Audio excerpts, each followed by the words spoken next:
There we are. I couldn't find my little icon. Switch my microphone on. There we go.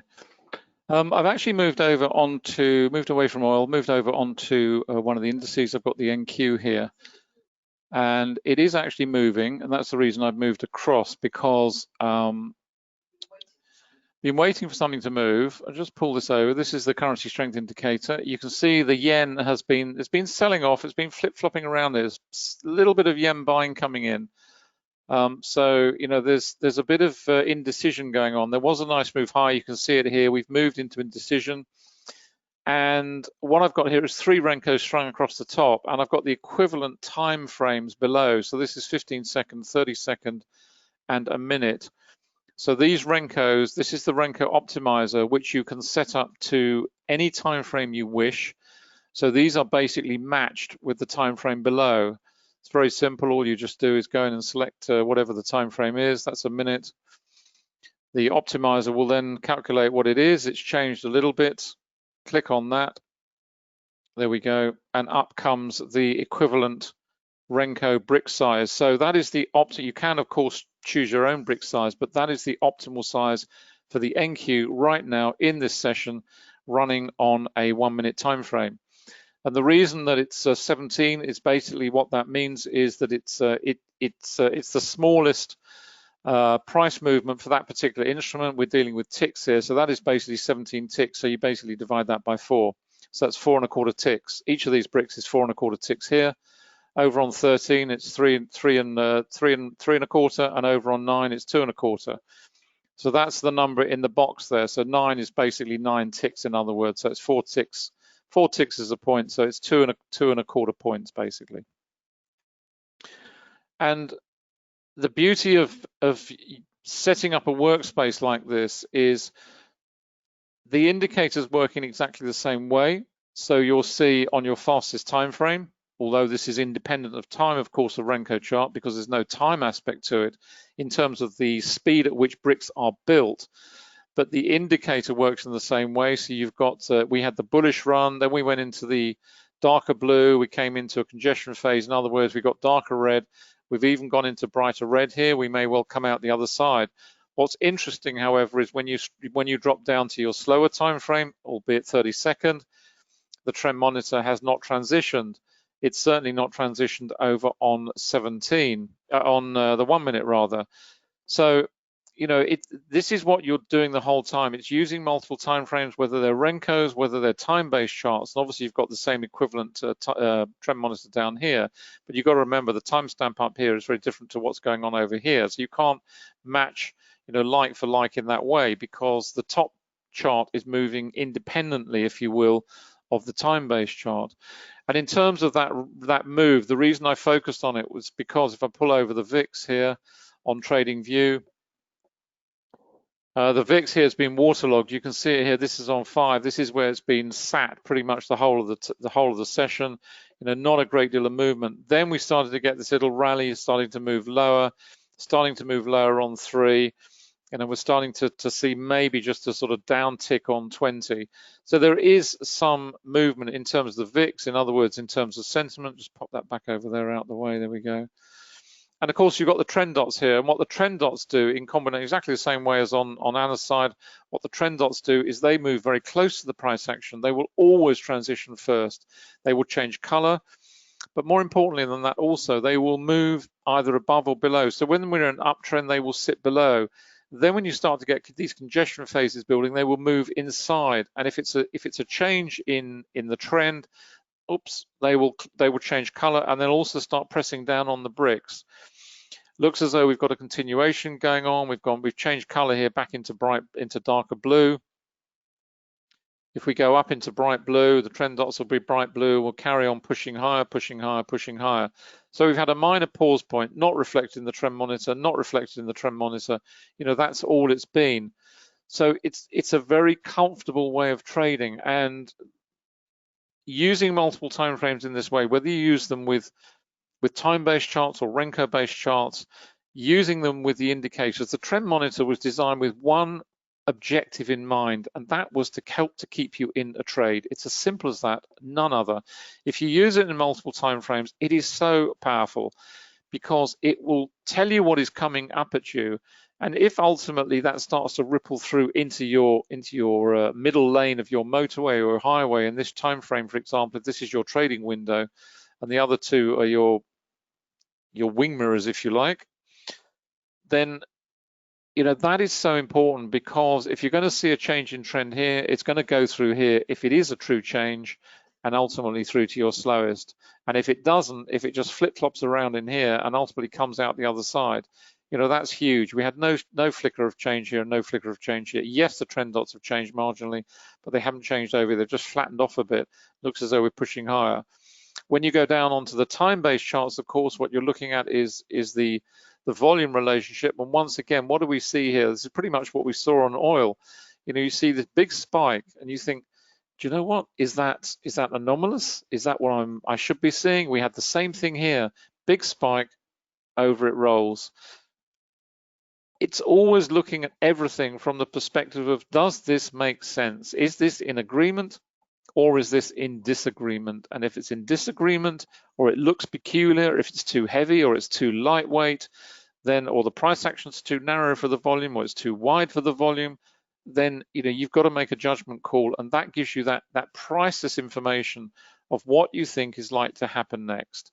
Go up onto the 30-second. What have we got on 30-second? Weakness. We've got some not strong resistance on this blue line on the accumulation distribution indicator, but certainly, there's a resistance level there, some weakness there, definitely selling. We sat on that level, we came back and tested it, and it looked as though it was going to act as a platform of support, which is quite more significant. This has been tested 5 times, but now it's gone through that. Now we're back down to the volume point of control. We've gone through the volume point of control. VIX is starting to lift a bit. So, it looks as though maybe we've gone back into a slightly risk-off territory, although you expect it to oscillate around this region. And that's the other point. I'm glad the VPOC moved, because this is not a static object. This is not something that sits there forever. These two levels here are almost running parallel. Well, they are parallel, because the VPOC is sort of flip-flopping between the two as they're building. Now, once a level builds to equal or exceed that, then the VPOC will move, the volume point of control will move. But until that happens, it will stay there, it will remain at that level. It's not something that's anchored in space forever. It moves around the whole time as the price action ultimately breaks away from this region. In other words, price disagreement is met somewhere, either bullish sentiment prevails or bearish sentiment prevails. Then at that point, obviously, we break away. The volume will dictate, the volume will confirm, and so on and so forth. So we're in, we know why we're trading in this congestion phase, because we're at the volume point of control on all 3 charts. So is it any wonder that we've got a congestion phase building right now? Answer, no. Simple as that. So it's bringing all these aspects of charting, of the mechanics of trading, of multiple time frames, of the indicators, bringing it all together and making the whole business of trading a much more comfortable experience, rather than some emotionally driven fairground ride where you're constantly clinging on for dear life because it's frightening the life out of you. I'd rather trade. I'm pretty laid back anyway, as you probably know, but I'd rather trade in a laid back fashion with comfort than be hanging onto the edge of death wondering what the hell's going to happen next. That's my preference, and I suggest that most traders would like to trade that way also. And it's basically a combination of not only the charting, the technical aspects, as Anna said in the Forex program, it's the mechanics, it's understanding the related aspects of market behavior, which are so important, and which basically fill in the blanks for you and tell you why things happen. So that's where we are. We had a little rally, and now we're back into congestion phase. Yen's not really doing a lot. And just to pull the VIX over, it's kind of rallied a little bit, but it's not strong, it's not roaring up, and it's not collapsing. So it's just going sideways again, maybe a little bit uppish, but nothing very significant. And we're still trading at these pretty high levels of 22, 23. We've come off a bit, the 24s, but we're down to 22. Still pretty high. for where the Nasdaq is right now. In fact, it's broken out into new territory. It's being driven by, you know, the big 5, big 6, whatever, which is fine. Okay, let's see if we can get a bit of bullish momentum here. We've got breaking out of the congestion phase. See what the volume's like under these candles. That looks okay. Fine. Okay, it's all good. So we're coming out the top now, moving away from that 72 level up to 75, 76, decent points, decent volume under that one, that's okay. Got some low volume ahead here, low volume node, that's nice, low volume node, low volume node. Bit of weakness on this one, had some selling in there, you can see the wick there, a lot of volume on that one. So there's some selling in that one. This one again looks, just pop that up, a little bit too high for my comfort. You've got a wick to the upper body and a lot of volume driven in there, so that there's definitely heavy selling in there. May well continue on, but I don't, you know, particularly take a great deal of comfort from that one. We'll see how the 1 minute closes off in a moment.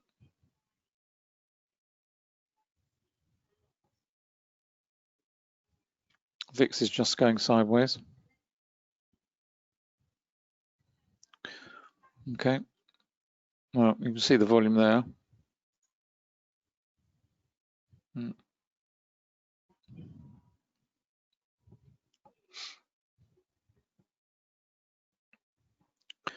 VIX is ticking down a bit, so it's helping to push these up a little bit. It's okay. Okay, we're going to carry on. See, at least you know why you had this pause point, because you saw the weakness there. So you're not suddenly shocked out of the market, think, oh my God, what's going to happen now? Well, you know what's going to happen. There's either going to be a reversal or there's going to be some congestion. We got congestion, and now we're going to push on higher. That's okay, that's fine, good. That's all good and fine. Trend monitor's bright blue, you can see nice and supportive. Trend dots are blue, excellent. Trend dots blue, trend dots blue, rising nicely. You know, lots of points in the bag now, nice and comfortable. That looks okay. Let's have a look at that one. Yeah, that's fine, not too bad. Wider spread candle. You know, it actually closed near the top. Bit of selling in there, but it's probably profit taking. Not surprising. That one's okay.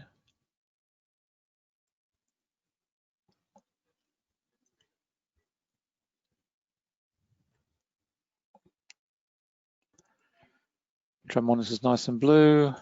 Yen's sort of flattening off a little bit. Wick to the lower body, bit of buying in there. VIX is ticking down. See if we can get any more points out of this one.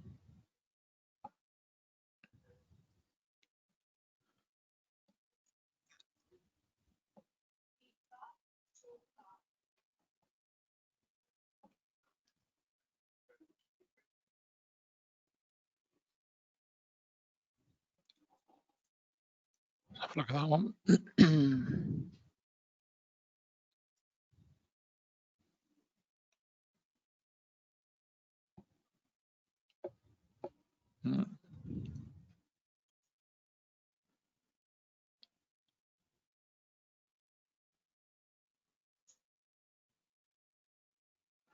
Volume looks okay.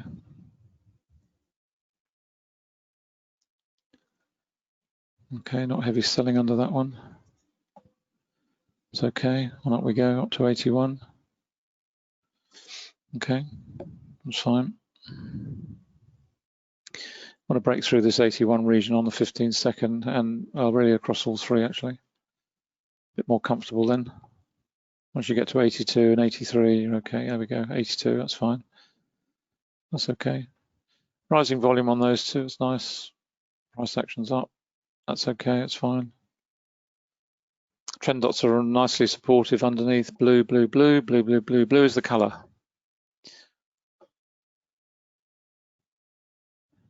It's an old footballing song, but I won't bore you with that one.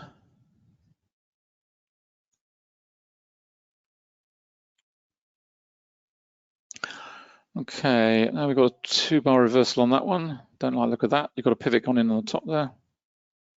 So we've got bearish engulfing candle. We're expecting some downside price action. What we're going to see. 2-bar reversal on this one as well. Almost perfect 2-bar reversal there. Good volume under there as well. Going to come off the highs now. If you get it on 1 minute as well, probably will. Bearish engulfing, going to come back down to the VPOC. Probably time to close out now.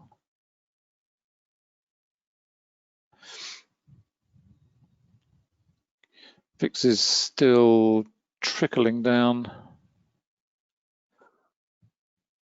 Let's see if it goes any higher. Might do.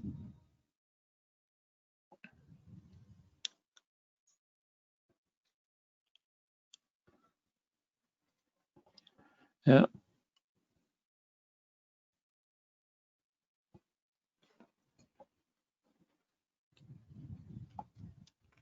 So struggling at 82.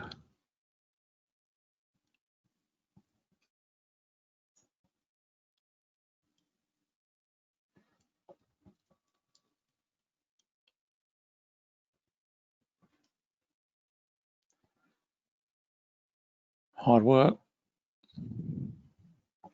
Hard work, but it's not frightening.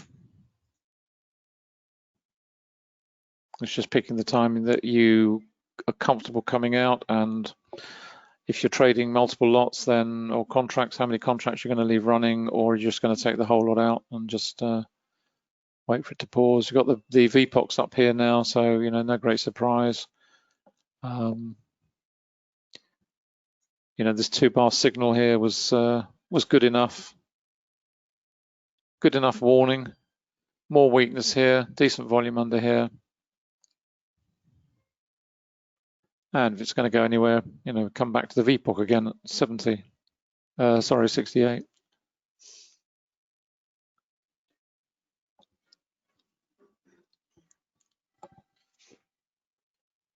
So nothing that's happening now is a great surprise, or it shouldn't be at any rate, because you saw it coming. You see these bearish engulfing candles, you see them all the time in all time frames. They're so important because they're up thrust in a different time frame.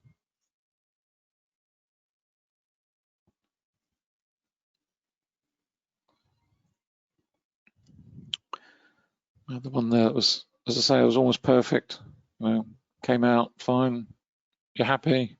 Take some profit out of the market. In thin markets, it's fine. Where's it going? Back down here.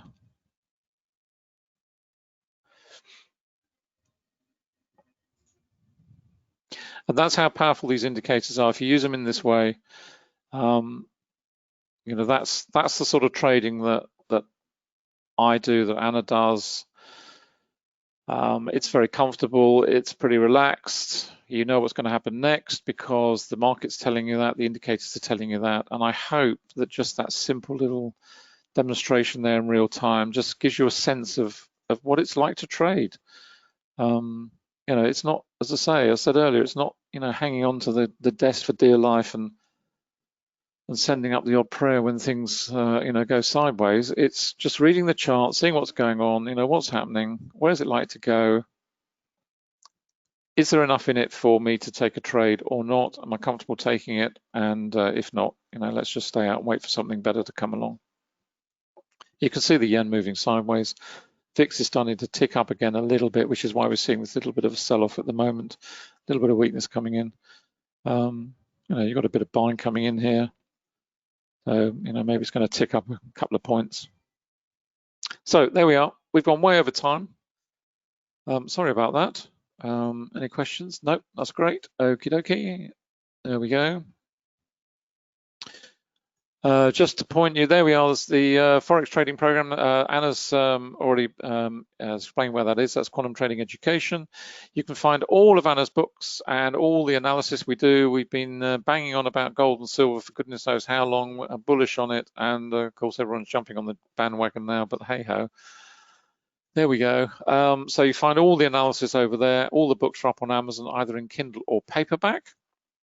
and you can find all the indicators here at quantumtrading.com. Yes, TradeStation is coming along. For those of you who subscribe to the YouTube channel, you'll see loads of TradeStation videos going up. They are in preparation for us putting all the pages together, so they're already up there, a lot of them.